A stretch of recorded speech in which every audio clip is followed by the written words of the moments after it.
안녕하세요. 더 페이치과 이준규 원장입니다.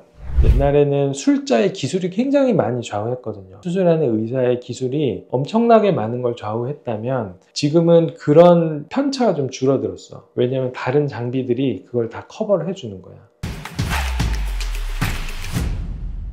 많은 발전이 있었죠. 제가 양악수술 처음 접한 게 99년 수술방에 들어가서 내가 직접 집도를 하지 않아도 내가 이제 옆에서 어시스트를 하고 겪었던 건 99년이니까 벌써 25년, 26년 정도 쭉 보기는 했어요. 근데 그 당시에 비해서는 완전 많이 바뀌었지. 그 당시에는 사실 양악수술 잘 권하지도 않았어요. 수술을 하면 중환자실에 입원시켰어. 수술 시간도 뭐 7시간, 8시간 하루 종일 수술했어요. 입원도 당시에는 뭐 일주, 열흘 이렇게 입원시켰어요. 그 당시에는 수술이 좀 번잡했어. 그러니까 이제 수술 시간도 길어지고, 수술 시간이 길어지면 환자도 많이 붓고 불편하고 여러 가지 이제 추가로 발생되는 위험들이 점점 높아졌는데, 지금은 깔끔하게 끝난다. 그리고 2, 3일 후에 그냥 집에 가서 아주 편한 일상생활은 아니지만 일상생활에 적응을 시작할 수 있다. 이 정도로 보면 많이 발전했죠. 그러니까 수술 기술만 발전한 게 아니라 장비도 많이 발전했어요. 그 당시에는 CT가 그렇게 보급이 많이 안 됐어. 지금은 치과 가면 거의 대부분 CT가 있죠. 근데 그 CT도 이제 여러 가지 종류가 있는데, 그 중에서 이제 3차원 CT, 우리가 CT를 찍은 거를 3차원적으로 조형을 해서 얼굴 뼈가 어떤 식으로 되어 있는지 볼 수 있는 방법이 생겼고, 두 번째로는 보기만 하는 게 아니라 그 3차원 CT를 이젠 자를 수도 있어. 움직여보고 늘려도 보고 줄여도 보고 그걸 다 해볼 수 있어요. 해보고 또 거기서 한 단계 더 나가서 화면상에서 우리가 이제 봤던 그런 자료들을 실제로 모양을 뽑을 수가 있는 거죠. 1:1 스케일로. 거기 더 나가서 위에 붙일 수 있는 플레이트, 핀이나 스크루 같은 거를 여기에 맞게 이렇게 뽑을 수도 있어요. 엑스레이에서 CT로 갔고, CT에서 3D CT로 갔고, 3D CT에서 캐드캠을 이용해서 만지고 자를 수가 있게 됐고, 3D 프린터를 동원해서 실제 모양으로 우리가 출력을 해서 그걸 의료용 장비로 쓸 수 있는 정도 됐으니까 많이 발전했죠. 수술의 기술, 이렇게 잘라서 이렇게 움직인다라는 그 기본적인 컨셉이 바뀐 건 없어요. 똑같지만 그거를 훨씬 잘하기 위한 다른 방법들이 많이 고안이 된 거죠. 이 수술이 만들어진 지 꽤 오래됐다. 1950년대, 60년대부터 이제 만들어서 썼으니까 그건 굉장히 오래된 수술이야. 그리고 내가 봤을 때는 수술 자체 기술도 그렇게 많이 변하진 않았어. 하지만 그 수술을 잘하기 위한 첨단 방법이 많이 이제 개발이 된 거죠. 옛날에는 요 석고 모델 하나로 만든 거야. 그 수술 계획이나 이런 것들. 그러니까 얼마나 부정확해 그게. 이걸 갖다 막 톱으로 막 잘라가지고 본드로 붙이고 막 이러면서 수술 계획을 짰는데, 그러면은 그 오차 확률이 굉장히 많이 높아지죠. 옛날 뭐 한 20년 전에는 막 만들어 갖고 막 이렇게 해가지고 가지고 들어가 수술방에.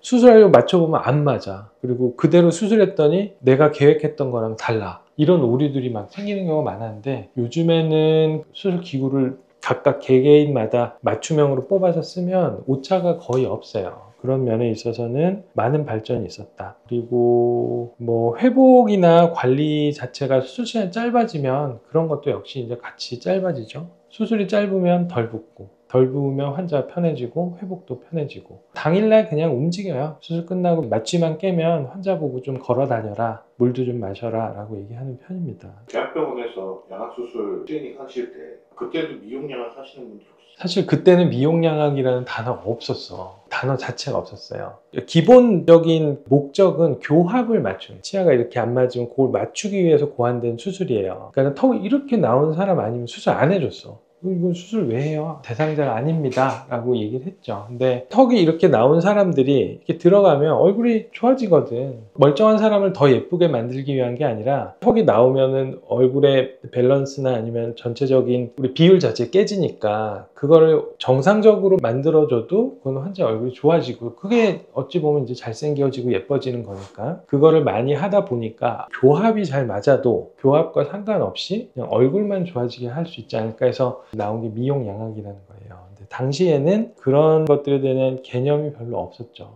미용적인 가치는 옛날부터 있었어. 근데 그 미용적인 가치를 상품화 시킨 거는 사실 근래 들어서 됐다라고 봐야겠죠.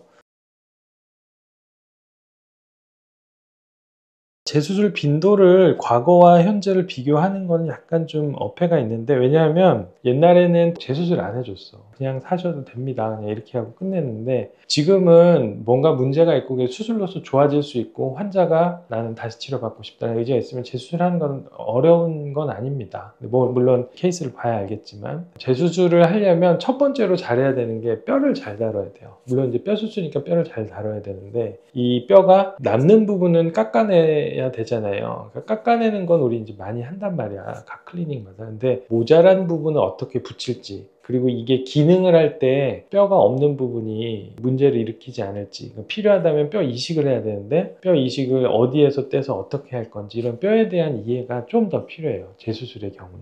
수술의 본질이 바뀐 건 별로 없고, CT면 CT, 뭐 기구면 기구, 이런 주변 재료들이 조금 발전하면서 수술이 편리해졌어. 옛날에는 술자의 기술이 굉장히 많이 좌우했거든요. 수술하는 의사의 기술이 엄청나게 많은 걸 좌우했다면, 지금은 그런 편차가 좀 줄어들었어. 왜냐하면 다른 장비들이 그걸 다 커버를 해주는 거야. 그 정도라고 보면 될 것 같아요.